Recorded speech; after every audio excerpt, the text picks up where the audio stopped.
Welcome to this episode of Parent University, a recipe for success. Be sure to check out the other Parent University videos on our help desk or on the BCPS YouTube channel. Topics covered in today's video will include the difference between emergency remote teaching and virtual instruction, and tips to help support your learner at home. Our BCPS educators are rock stars who are meeting the academic and social-emotional needs of your student, whether your student is participating in the 100% remote learning option, the 100% face-to-face option, or the hybrid learning model. We wanted to ensure that you were aware of several key items that will help your student be successful during the 2020-2021 academic year. First, we want to distinguish between emergency remote teaching and the virtual instruction that is currently occurring.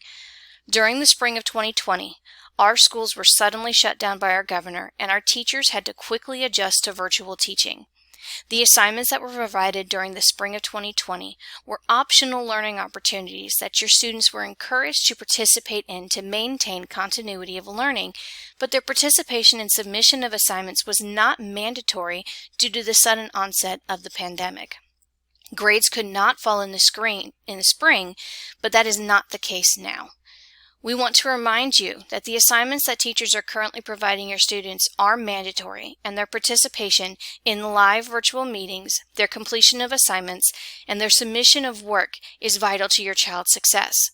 Students will earn a 0 for any work that is not submitted as requested by a teacher. Our BCPS teachers are ensuring that your students have the opportunity to have rich interactions with the selected content, meaningful interactions with the teachers, and opportunities to collaborate with their peers, all while adhering to the CDC guidelines for safety. When your child is learning virtually, our goal is not only to support your students instructionally, but also create a positive, supportive learning environment that provides social supports. We wanted to share several factors that will help your student be successful this school year when working at home on assigned tasks. Ensure your students have access to a quiet space to work.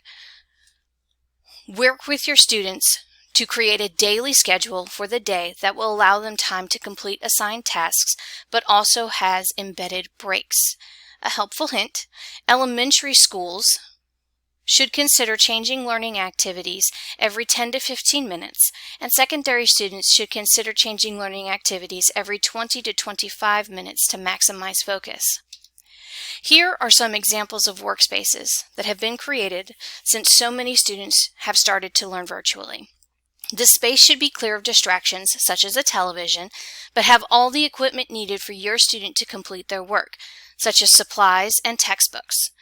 While Chromebooks are portable, it may be more comfortable to work in bed or on a couch. These areas aren't the best for making sure you are doing your best. Log in each and every day and make progress on assigned tasks. Contact your teacher for any academic support. When communicating with teachers and your staff, you should write in full, grammatically correct sentences and with a respectful tone. Be sure to identify what class you are in, your name, and identify your concern. Canvas inbox and your student's school email are the two ways to easily communicate with teachers. It is important to make sure your students check both frequently to stay up to date on important due dates, live sessions, feedback, and other communications. Please note, Gmail is not available for all Bedford County students. It is only turned on for the secondary grades.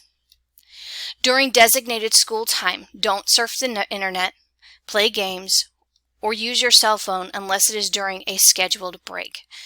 Take a break from the screen. Screen time can add up. Students should try to rest their eyes for about 15 minutes for every 2 hours of device or computer use. Frequent blinking also helps our young learners.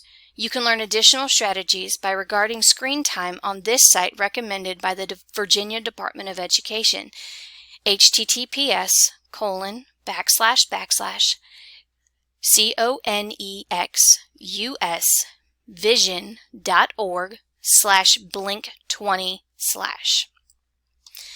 This is a graphic found on the website recommended by the Virginia Department of Education. It provides some good suggestions to reduce eye strain and fatigue. BCPS teachers are working to ensure that our students have equitable, engaging learning activities as they discuss the 3 states of matter, practice Spanish vocabulary, or discover the geography of Virginia. We are grateful for all our teachers and all they are doing to support our BCPS students. We know the landscape of the learning environment has changed slightly this year, but with the strong partnership between Bedford County Public Schools and our community of families, we know that our students will continue to excel and impress. Thank you for all you do. That is all for this episode of Parent University. Thanks for tuning in. Please tune in next week, Wednesday, October 14th at 6:30 p.m. for a special edition of Parent University, where we will take a deeper dive into Canvas and how you can support your student success through it. See you next time on Parent University.